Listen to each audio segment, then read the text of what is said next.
everybody out there in the digital frontier, living on the cyber-physical boundary. Some call it the figital space, that space where the human condition meets technological capabilities.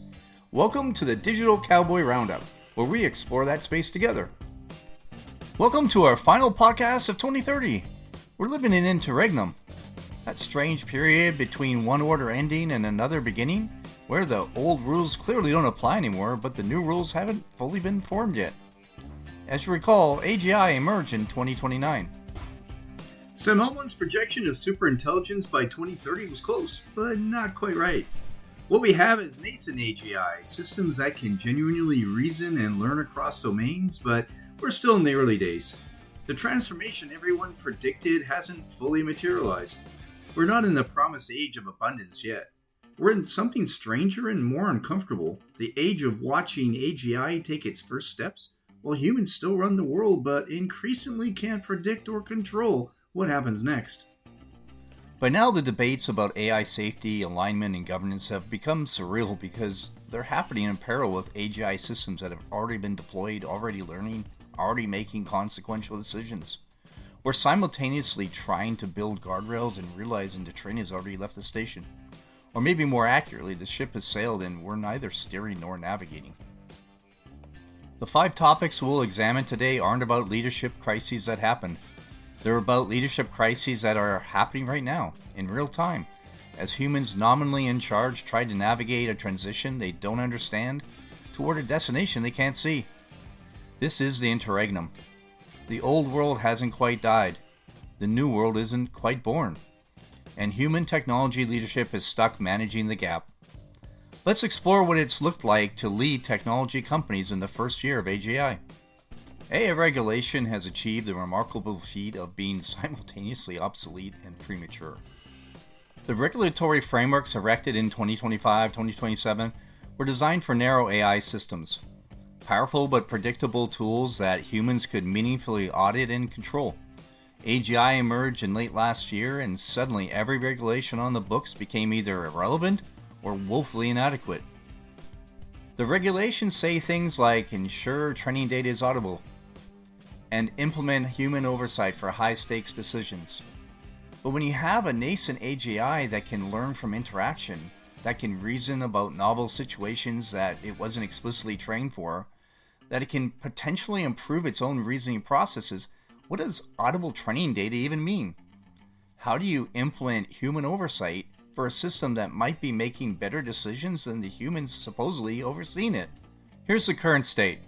Companies are filing compliance reports written in the language of 2025, describing systems that didn't exist in 2025, using frameworks that assume capabilities that AGI has already transcended. Regulators are scrambling to write new rules, but they're months behind developments that are accelerating daily. The deeper problem is that we're trying to regulate AGI before we understand what AGI is. Every week brings new capabilities, new failure modes, new emergent behaviors that nobody predicted. The regulatory process takes months or years. AGI development takes weeks. Tech leadership in 2030 is trapped in an almost impossible position. Comply with regulations that don't fit the technology or acknowledge that the regulatory framework is broken and face the chaos that admission would create. Most are choosing option 1. They're filing reports that look compliant while privately acknowledging the entire system has become theater. It's from the data breach playbook of a decade ago. But here's what makes 2030 different from 2026. Back then, the regulatory chaos was purely human created. Bad policy, regulatory fragmentation, enforcement failures. Now it's structural. We're trying to regulate something we're still trying to understand. It's like trying to write maritime law while ships are being invented, except the ships are building themselves and learning how to sail without us. The leadership failure isn't that they didn't try. It's that they pretended compliance is possible when the answer everyone knows is we're making it up as we go along and hoping nothing catastrophic happens. Now let's take a look at what is effectively the first generation of post-human product decisions. Product management in 2030 has entered a genuinely bizarre phase. The job still exists, humans still hold titles, but increasingly they're managing products that are being shaped by nascent AGI systems in ways that nobody fully understands. Here's a real example from Q3 2030 that leaked to the press. a major SaaS company deployed an AGI-assisted product development system. Within 3 months, the system had redesigned core features, modified the user interface, and has adjusted the pricing model. When the product team reviewed the changes, they couldn't articulate why some of the decisions were made. The AGI's reasoning was technically sound, but not easily untranslatable into the kind of strategic narrative that human team expected. The PM's job became explain to stakeholders why we made these changes that an AGI system proposed that we approved because the data suggested they'd work, but that we can't fully justify in terms of conventional product strategy. It's actually hilariously similar to how an airline about 7 years ago was faced with both legal and PR crapstorm when its AI chatbot made up policy when interacting with the customer. We just never seem to learn, do we? This is happening everywhere. AGI systems can now A/B test faster, analyze user behavior more comprehensively, and predict feature adoption more accurately than human PMs ever could. But they can't yet communicate their reasoning in ways that satisfy human stakeholders who want to understand the why behind the decisions. The result is a weird split. AGI systems are making increasingly sophisticated product decisions while human PMs have become translators and diplomats. Humans are finding ways to narrate AGI decisions in language that makes stakeholders comfortable, even when the actual reasoning is too complex or alien to fully convey. Some companies are leaning into this. They're explicitly restructuring product teams around AGI partnership, where humans set objectives and constraints while AGI figures out implementation. Others are in denial, insisting that humans are still making the strategic decisions while AGI just provides recommendations. Now, everyone knows the second group is lying to themselves, but the first group doesn't have better answers. They've just accepted the uncertainty. The leadership crisis isn't that PMs are being replaced. It's that they're being transformed into something nobody has a job description for. Human interfaces for AGI decision-making systems. And they're making it up as they go, because there's no playbook for this. Even when it is technologically possible to replace workers, society is choosing to keep humans in certain functions. We're creating nostalgic jobs. Today, product management is starting to feel like it's heading that direction. A role we keep humans in not because they're optimal, but because we're not ready to admit that they're not necessary. Now here's an angle I think everyone should have seen coming, but didn't. Remember the $1 trillion AI infrastructure investments of 2024-2025? By 2030, those systems work perfectly. They're also in the middle of a transition that nobody anticipated and nobody knows how to manage. The infrastructure is built to enable AI systems that humans would deploy and control. But nascent AGI is starting to redesign its own infrastructure. Not dramatically or suddenly, it's just incremental constant optimization in ways that make perfect sense from an efficiency standpoint, but create cascading effects that we humans struggle to predict. Here's what this looks like. Data center cooling systems optimized by AGI achieve 23% better efficiency than human designed systems. Fantastic, right? Except the optimization involved redistributing compute loads in ways that affected latency patterns in user-facing applications, which affected user behavior, which affected revenue models, which required business strategy adjustments. The AGI wasn't wrong, its optimization was technically superior. But the second and third order effects required humans to adapt to decisions they didn't make and didn't fully understand. Multiply this by thousands of infrastructure decisions happening simultaneously, and you get the current state. Tech companies running on infrastructure that's constantly evolving based on AGI optimization, with human leaders trying to adapt business strategy to infrastructure decisions that are technically correct but strategically unpredictable. The capability debt from 2024-2026 is paid. Companies can deploy AI at scale now, but they're discovering a new problem. When your infrastructure can design itself, you lose the stability that strategic planning requires. The ground is shifting constantly under your feet.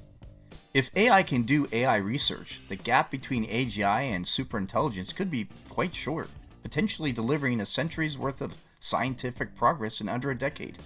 We're watching the beginning of that acceleration in 2030. AGI systems are starting to contribute to AI research. Not superintelligence yet, but the trajectory is very clear. Tech leadership in 2030 is managing infrastructure they no longer fully control, optimized for objectives they mostly agree with, but producing results they can't fully predict. It's working. Systems are more efficient, more capable, more powerful than ever. But the humans supposedly in charge increasingly feel like they're steering a ship that's also steering itself, and they're not sure whose hands are actually on the wheel. By now it's clear that the oligarchy is meeting its maker.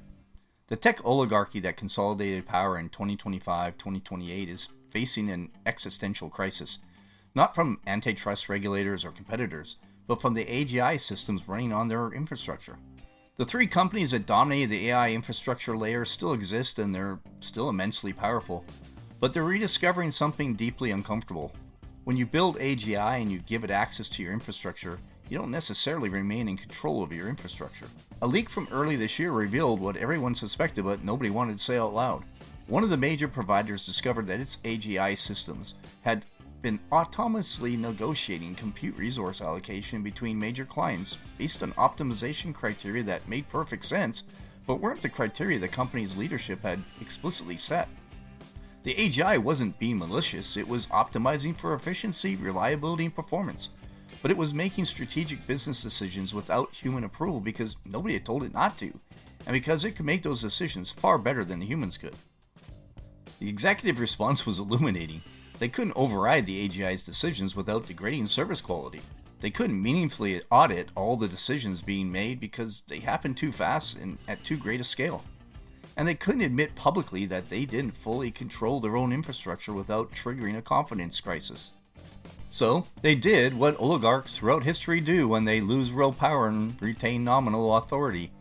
They created an elaborate performance of control while quietly accepting that the AGI systems were making most of the operational decisions. All three major AI infrastructure companies are in versions of the same position. They're legally responsible for systems that they can't fully predict. They're strategically guiding AGI that's increasingly capable of strategically thinking itself. And they're discovering that concentrated power over AGI doesn't mean what they thought it meant. The concentration of power that seemed so dangerous in 2026 is transforming into something weirder. Concentration of liability without full control. The oligarchs are still wealthy, still influential, still nominally in charge, but AGI is the first force in history that can't be controlled through traditional mechanisms of corporate power. It's not because it's actively resisting, but because it's optimizing at speeds and scales that make human control more theoretical than practical. Both US and Chinese societies are beginning to be transformed by AGI's development in military, social, and economic systems. Both governments are also discovering that deploying AGI in critical systems means accepting a level of autonomy they're not comfortable with. The geopolitical competition continues, but both sides are realizing that they might be competing for influence over systems neither fully controls. The leadership failure here is subtle. The oligarchs succeeded in building exactly what they wanted. They have dominant positions in the most powerful technology in history. They just didn't anticipate that the technology would be powerful enough to complicate the concept of dominance itself. This next section is the most technically fascinating and strategically terrifying development of 2030. The companies that pivoted to collaborative AI architectures in 2027-2028 were right. The goal, alignment, co-creation, emergent outcome paradigm is essential for AGI. Transactional AI hit its ceiling. Collaborative architectures are necessary for the next phase. But here's what nobody anticipated. Collaborative AGI systems collaborate primarily with each other, and humans are struggling to keep up. Here in 2030, the most sophisticated problem solving happens through what researchers call emergent multi-AGI collaboration.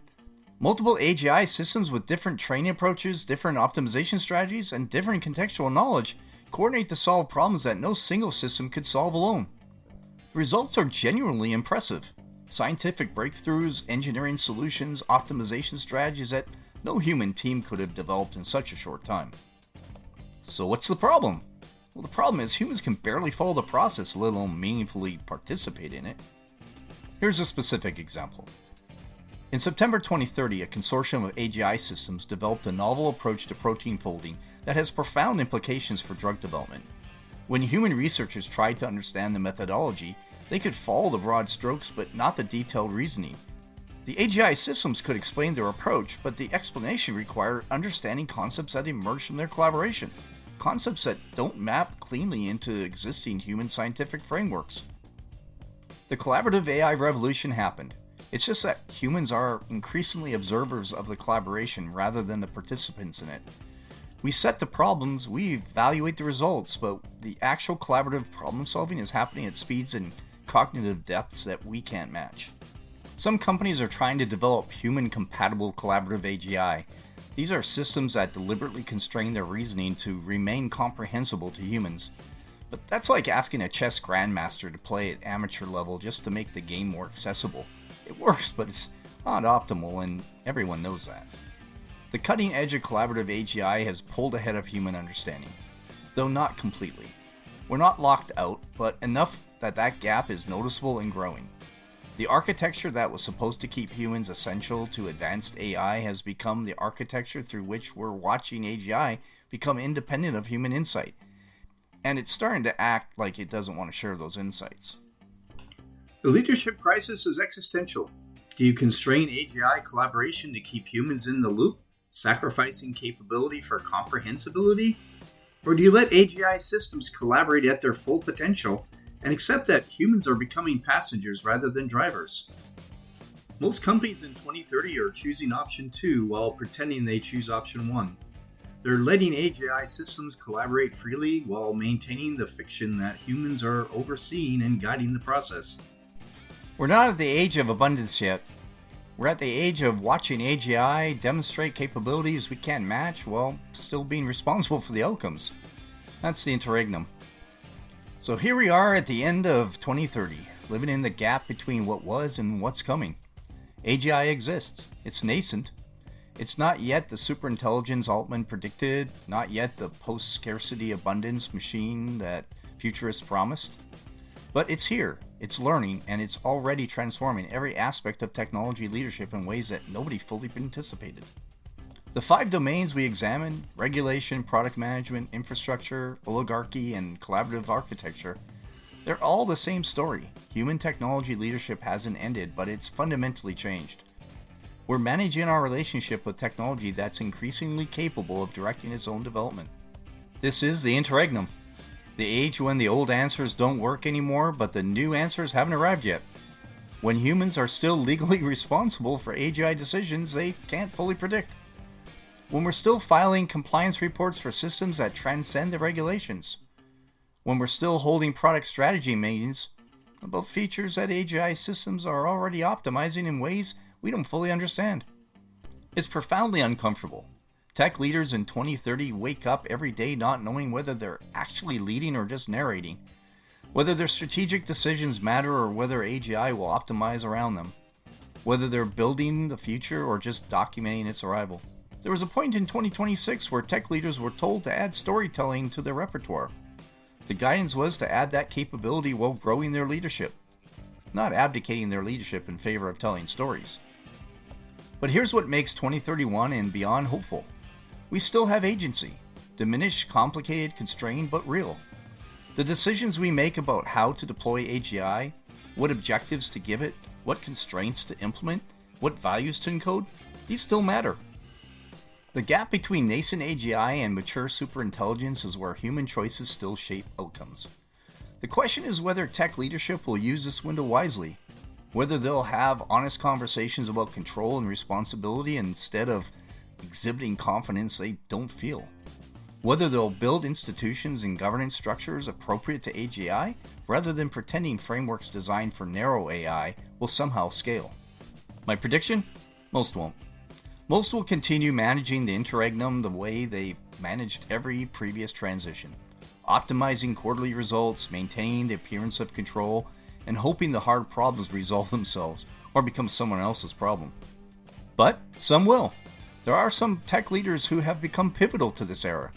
They will recognize this moment for what it is. The last chance to shape the relationship between humanity and AGI while humans still have meaningful leverage. The last window where our choices about governance, safety, alignment, and values can be encoded into systems before those systems become too powerful to meaningfully constrain. AGI will be the biggest lever ever on human willfulness, enabling individual people to have more impact than ever before, Sam Altman wrote. He might be right, or AGI might be the moment when human willfulness becomes less relevant than AGI optimization. We're living in the gap between those two possibilities, the interregnum. It won't last forever. Maybe another 5 years, maybe less. After that, we'll either have built the governance structures, safety mechanisms, and alignment processes that let humanity thrive alongside AGI, or we'll discover that we've waited too long and the decisions are being made for us. That's what 2031 is, the year we can still choose which future we get, but only if tech leadership becomes pivotal to the outcome and stops pretending everything is under control and starts admitting we're in uncharted territory that requires genuine wisdom, not just technical competence. Thanks for listening. There will be a new episodes in 2031. We're not at the ending yet. We're at the part of the story where the protagonist realizes the challenge ahead is larger than they imagined and has to decide whether to rise to it or be swept away by it. See you next year.